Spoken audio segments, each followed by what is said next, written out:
It'll be 1 to go this time by. Coming to the green, buddy, coming to the green. Let's go get him. Go, go, go, go, go, go, go. Get your motor running. Head out on the highway. Sunday's pole sitter for the Dickies 500. Driver of the number 24 DuPont Nicorette Chevrolet, Jeff Gordon. This is Jeff's first pole in 16 starts at Texas Motor Speedway. Jeff, talk about your run today. We've started from the pole here before, just not legitimately. It's always because of rain or points or something. But what a great day. Still pretty shocked that we came here and cars felt as great as it has all day, and that we we're top of the board in practice and now top of the board qualifying. It's a great feeling, great accomplishment by the team, and I'm just really proud of them for all the work that they've put into it. And to me, things like this today are signs of that hard work. And the irony of it is what's kind of boggling my mind. The last 3 weeks, not being able to qualify at 3 tracks, so I felt like we had a shot at the pole at each of them, and never got the opportunity. And I thought the one place that there's no way we're going to get a pole is here, and here we are on the pole. So it's pretty funny, and can't wait for Sunday. Okay, open up for questions. Please state your name and affiliation. Richard? Yeah, Jeff, you talked about the irony of this, but in April you came in and nothing went right. Talk about that weekend and the difference now starting off Friday here as opposed to Friday in April. I mean, the car does the talking for me, in my opinion. I drive it in the corner, and it does whatever it's going to do. I don't really do anything different. I mean, I try to improve all the time and get the most out of it.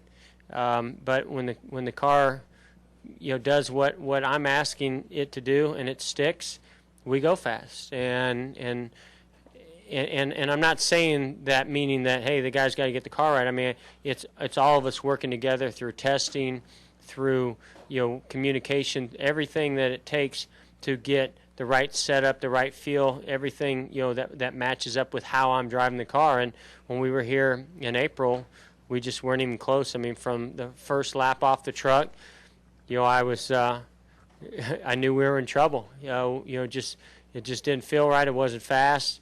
And the times, in qualifying showed up for it. And today is the exact opposite. We unloaded, and I said, wow, the car feels pretty good. It's real tight, but it's comfortable going through the transitions in the corner. I wasn't having some of the issues I've had here in the past, and we kept freeing the car up. And a lot of times when you free the car up here, you just get loose in, loose off. It doesn't really fix the middle part of the corner. And yet, all the adjustments we were doing were helping the right spot, and the car just kept going faster, and finally put up a big lap there at the end of practice, and we're able to back it up. And it's it's a great feeling, and definitely a boost of confidence for us to go into the weekend. Bruce? The race starts in the daytime, ends at night. Is this a better race to get your car adjusted the way you want throughout the race, or is it more challenging than it is in April? I mean, I like the night races, and I think that if you're close, you should be able to adjust on it into the nighttime. I just, to me, track position is just so important here at this track. It to me plays out way more than what the car did tonight. Obviously, we got to keep up with that, but all we can do is go off of our notes from last year and our teammates, and go into practice and try to see what kind of balance the car has. And you got to be careful trying to pay too much attention to. You got to think about track temperature changing, but you got to be careful of putting too much emphasis on it. And we'll just go into practice tomorrow and make the best of it.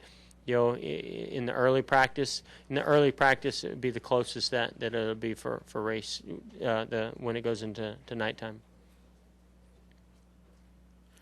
David?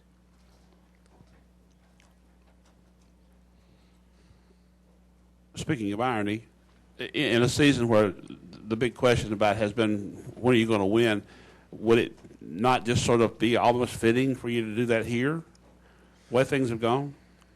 Well, I mean, I wasn't expecting to get the pole, I can tell you that. So I definitely am not expecting to get the win either. But it doesn't stop us as a team and me as a driver from trying to make that happen and putting out every bit of effort that we can. I mean, it really doesn't matter what our stats are, good or bad, at any racetrack.